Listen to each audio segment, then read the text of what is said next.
everybody on the road again tonight. We're going to get together with Duell Murphy and hunt with his Crashin out dog. Dog has won hundreds of thousands of dollars.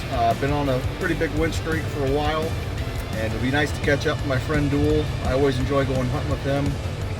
So we'll record a podcast, and once again, like last night, super hot and muggy, but that's what you get with this time of year. So we'll record a podcast and hit the woods and make a video, and I hope you enjoy it.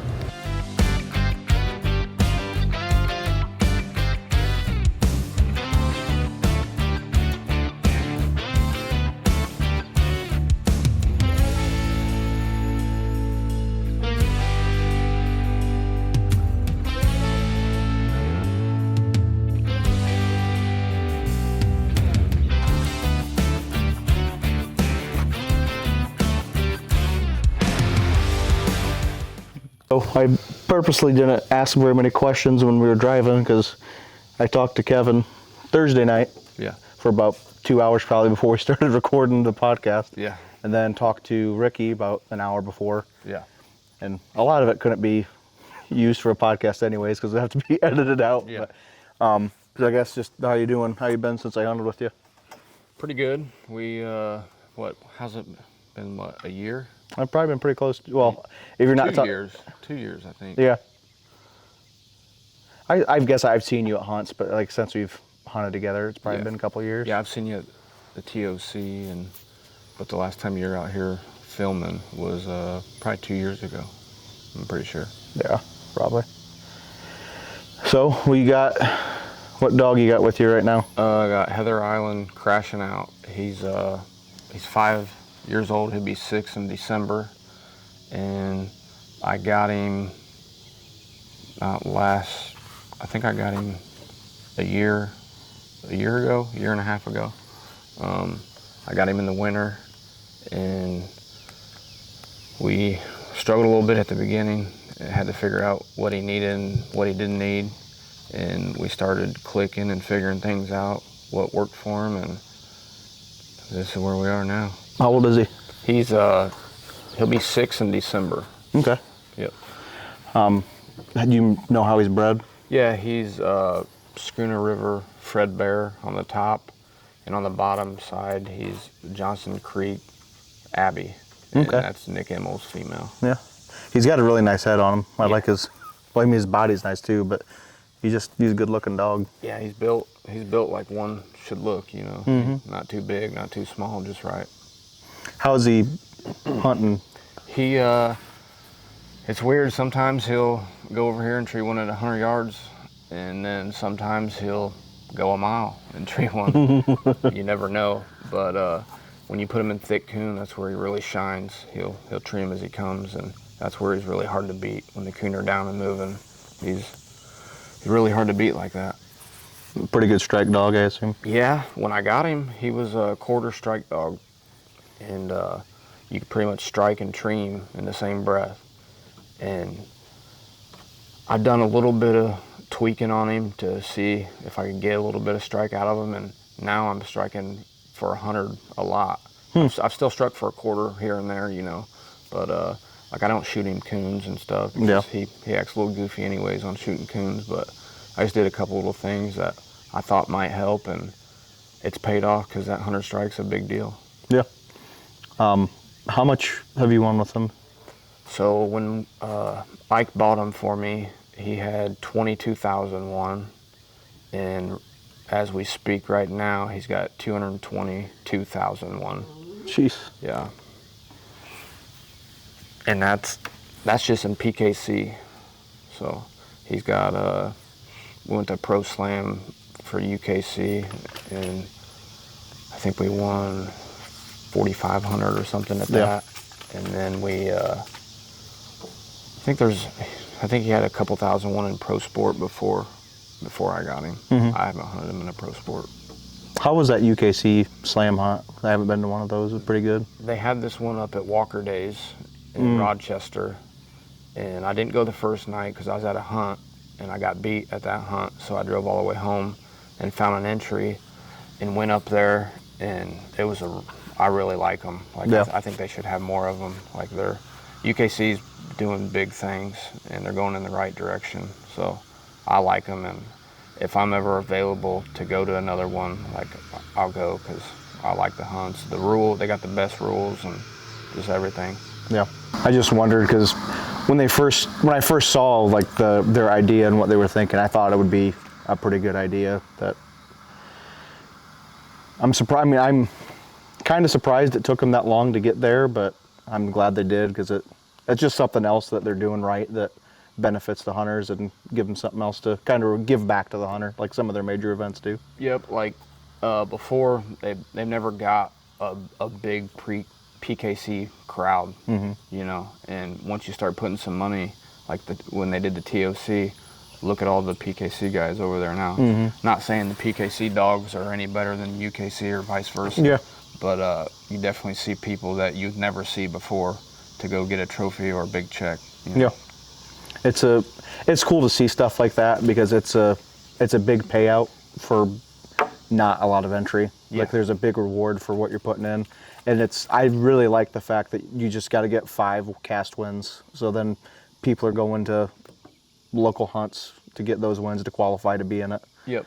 So the whole thing's a neat concept, and I'm sure it's helped UKC's numbers and the money they bring in, and I know the people that have placed and won I'm sure they appreciate it too, because that's life-changing money for a lot of people. Yeah, I think not counting the 5 wins you got to get, but I think it's like $150 for the entry for the TOC, and I think that's at the zones or something.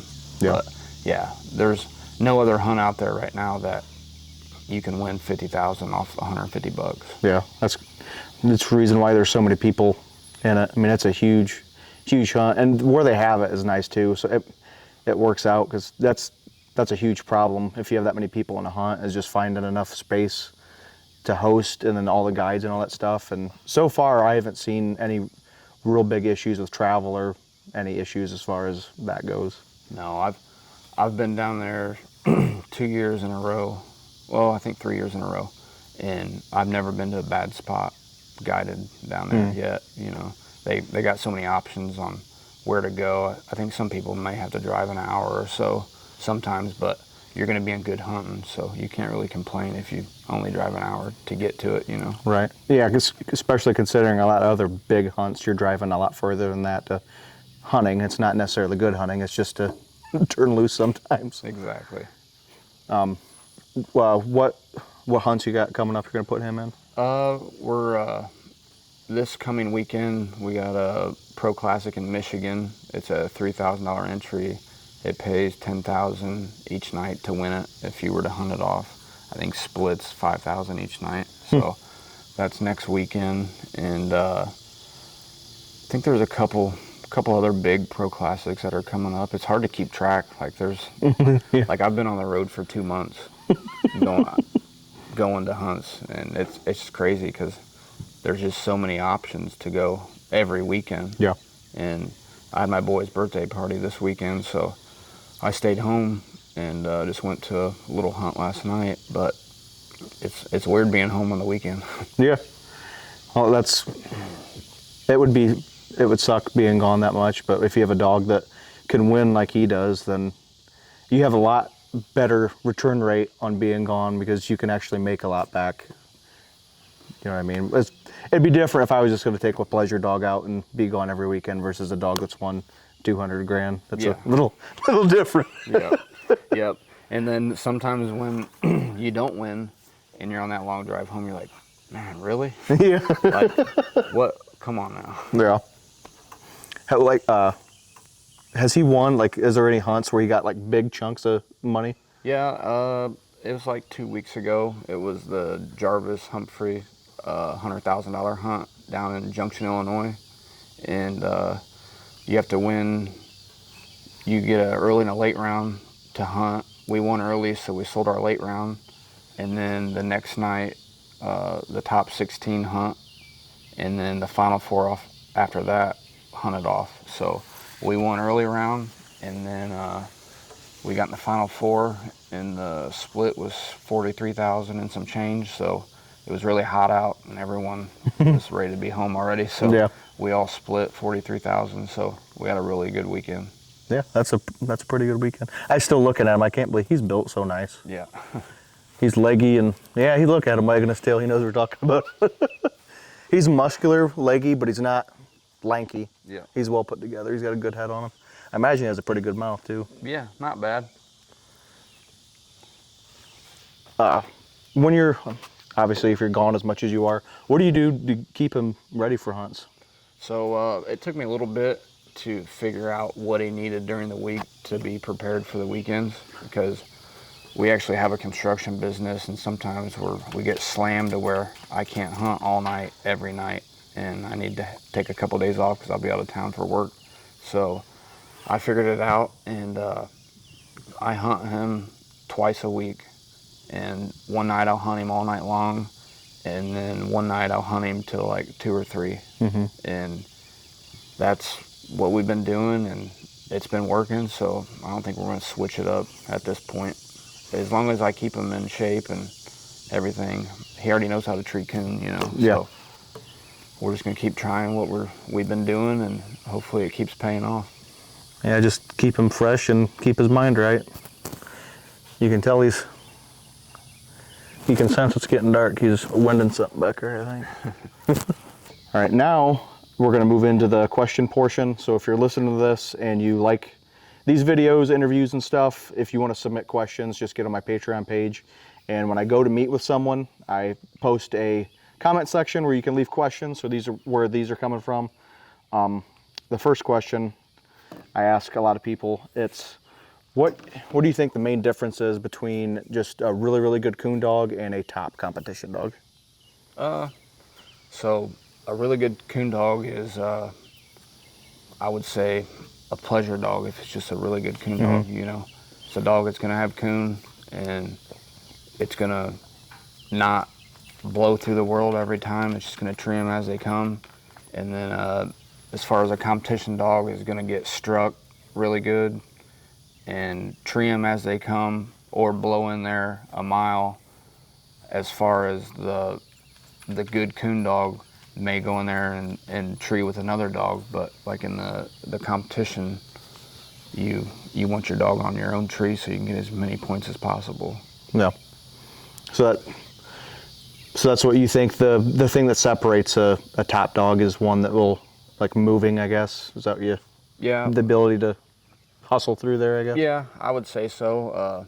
Like Crash, he's got a lot of hustle, especially off recuts. Like, he's really fast on getting where he needs to go next, and I think that separates it a lot of what you were saying about just a good coon dog or a competition dog. A competition dog needs to be fast and quick at everything it does, whether it's right or wrong, you know. Yeah. It needs to be fast. But as far as like a pleasure coon dog, he's just gonna go tree coon, you know. It might not be fast like you want as in a competition, because you're on a time limit. If you just got a coon dog you take out back to hunt, you're not on a time limit. Right. And that's pretty similar to what they said also. Really? Almost word for word. Next question. It doesn't have to be your dogs. What dog or dogs impressed you the most that you've been in the woods with? There's been a few. I get asked this a lot, especially when I get beat or I beat a dog or a really good dog. Yeah. It's hard for me to judge that off one night. Right. As far as, say we all line up and cut loose. Well, my dog goes left-handed to where all the coon are and starts popping them off. Well, the real good dog went right-handed, and there wasn't a woods that way, and went 2 miles, and you never hear it the rest of the night. Yeah. You know, but there's been a couple. I mean, I'm not really good on all their names. It's some of the top dogs that win a lot. Yeah. I don't know. It's more luck, really, in these hunts. If your dog goes the right way and catches the right breaks, then you're going to get a cast win and be in the money. If your dog goes the wrong way or something weird happens, you know, get treed by a house and ran off, then you got to try again the next night. Yeah. You know? it's considered a sport to a lot of people, but it's so different because it's like a sport that doesn't have a field. It's not set boundaries where there's a goal that you're equally trying to work towards, like a set amount, like on football, like how many yards in this parameter. So, and it's different for every cast too. So one cast might go to a rabbit thicket that don't have a coon in it. The other one might go to a coon zoo. So there's a ton of factors that play into that. And like you said, it's hard to judge anything like that on one, being in the woods with one time, because every dog, it could be the best dog in the world. It could have a good night. It could have a bad night. So it's hard to say. I mean, everyone has their opinion though. Yeah, exactly. What is your favorite competition hunt to go to? I would say the pro classics. Some of the entry fees are up there, you know, but the bigger entry fees, like the $6,500 ones, they're 3-night hunts. So you get 3 nights to get into the money. So you could get in all 3 nights and have a really good weekend, or you could get in 1 night and still cover your entry fee, you know. But I'd say the pro classics are my favorite. The most you're ever going to be gone is 3 nights, and there's some 2-night hunts, you know. Kevin said his favorite are the ones that he wins. Yeah. I thought it was pretty funny. Which dog or dogs are your measuring stick and why? I'd probably say I have to go with Melvin.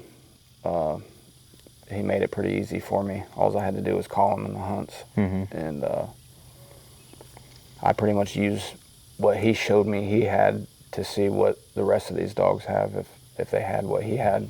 And Crash really didn't show me that at the beginning. About the 3rd or 4th night, I was like, oh crap, we might have messed up here.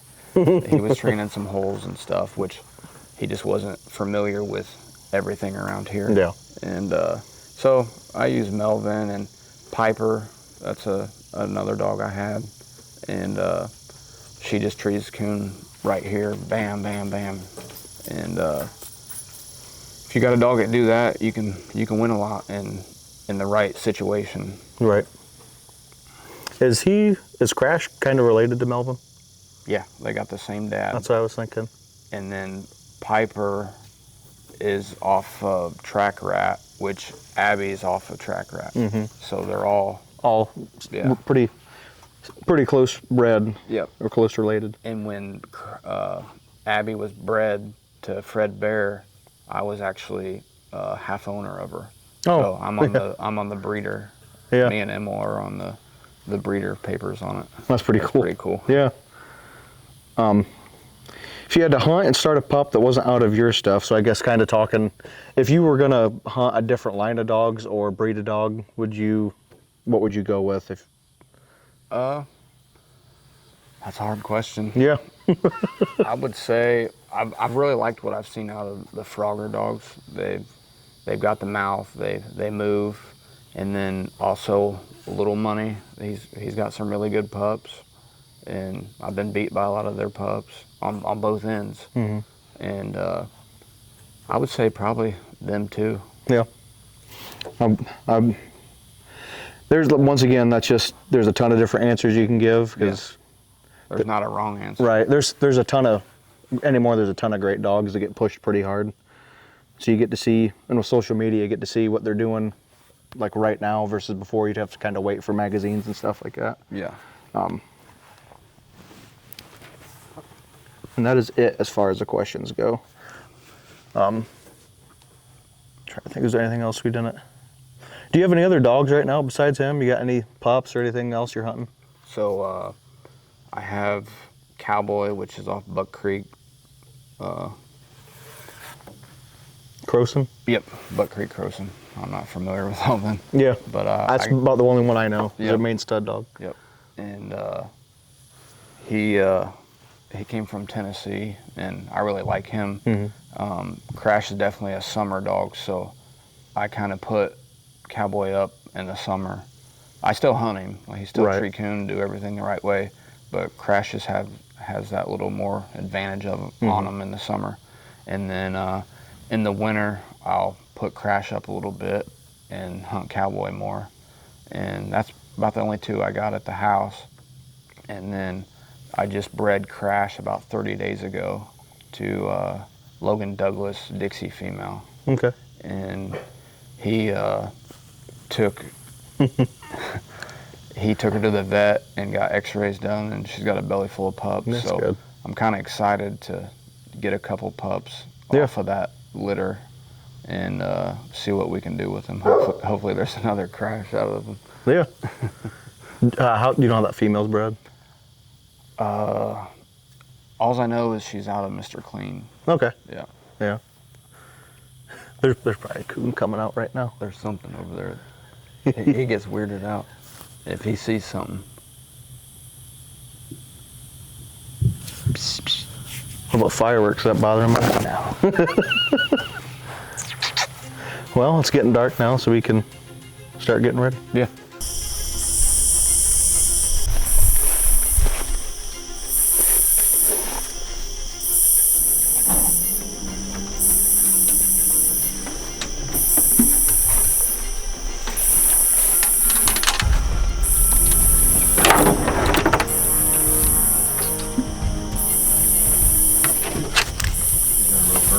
Yeah, nothing wrong with that.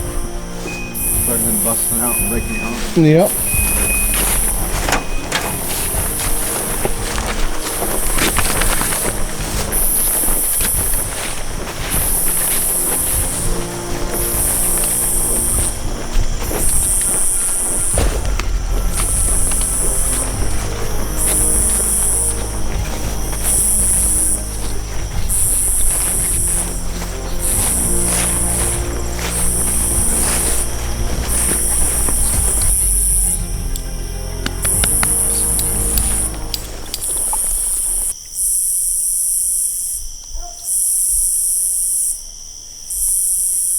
Did he locate or he triple chop or? He'll usually throw a good locate and then just start chopping.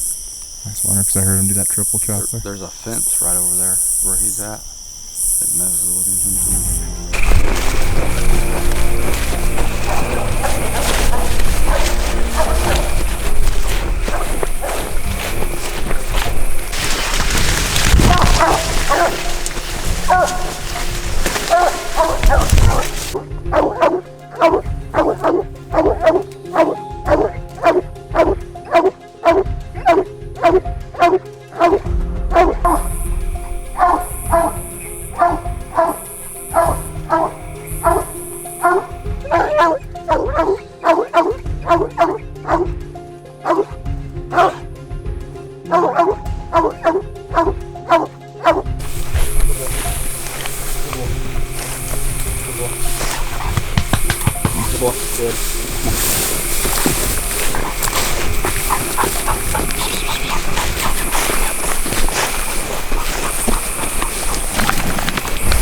I'll get some pictures of him once we get treated a little bit better. Might be hard to do this time of year, but we can figure it out.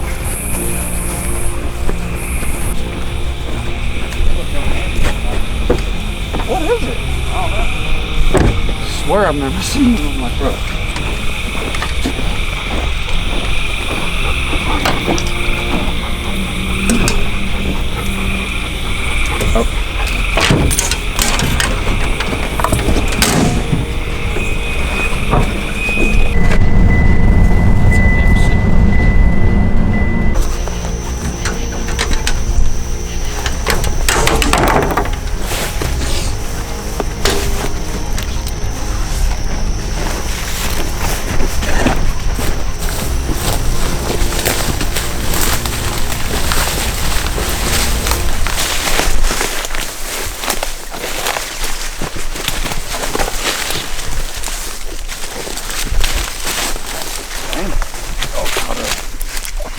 Yep.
I think the forest would be a good spot too.